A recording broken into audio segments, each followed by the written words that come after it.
How to say, "Are you crazy?" in Bisaya. Are you crazy?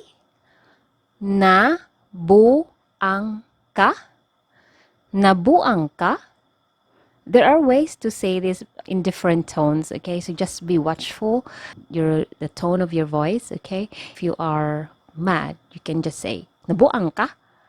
And if you are just playing in a light mode, you can say nabuang ka. Okay, so it depends on the tone of the voice.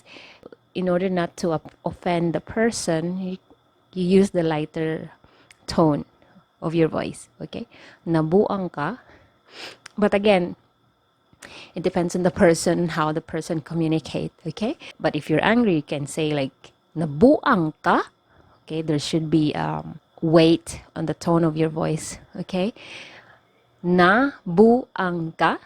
All right, now let's break that down. You there is ka. Ka. Okay?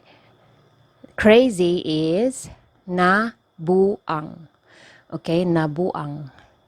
Buang, the root word here is buang. Okay? Buang means silly or crazy. If the person becomes crazy, you say nabuang. Okay? Nabuang ka. Okay, now let's practice. Repeat after me. Na bo ang. Nabuang. Nabuang. Ka. Ka. Nabuang ka.